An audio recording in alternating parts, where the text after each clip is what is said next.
Yeah. Actually, that's a pretty crazy story in its own way. I think it was around 1993, if I remember correctly. At the time, I was playing with Arthur Taylor, and we were pretty busy playing all around and about, and I remember Sue calling me, but I didn't know who she was at the time. And she called and she told me, "Yeah, we're very interested." That was back in the day when you had the answering machine, the Yeah, messages at yeah. home.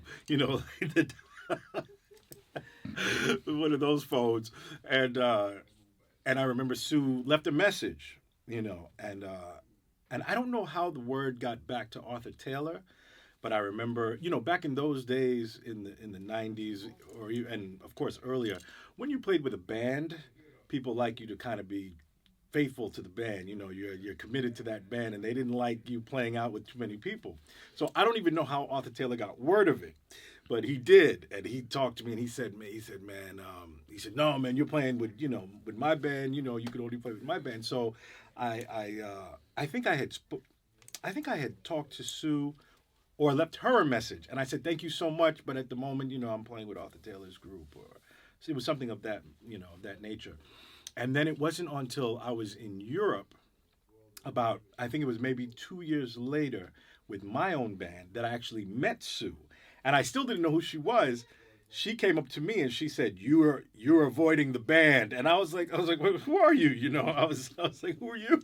And then I realized, I was like, "Oh, she's here with the Mingus band," and because they were doing at one of the festivals, and we were all on the festival, and that was the first time I met Sue. But the way she came up to me, she was just like, "Yeah, you're avoiding me. You're avoiding the band," and I was like, oh, "Okay." But then after that, it really wasn't until Stubbs called me that was later on, maybe about a year later, about '97, between '96 and '97. Uh, John Stubblefield called me and said, "Abraham, listen, I'm telling you, man, you need to get in this band." And at that time, Arthur Taylor had just passed away too. He died in 90, 95, 96, 95, I think it was.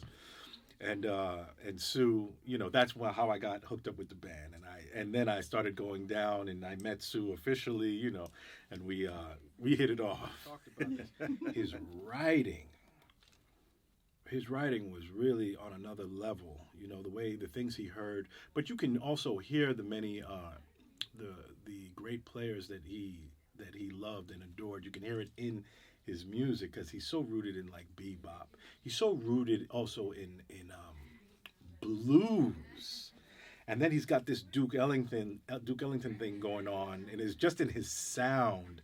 He's really a marvelous example of just a great musician, and someone who has really gave so much to the music.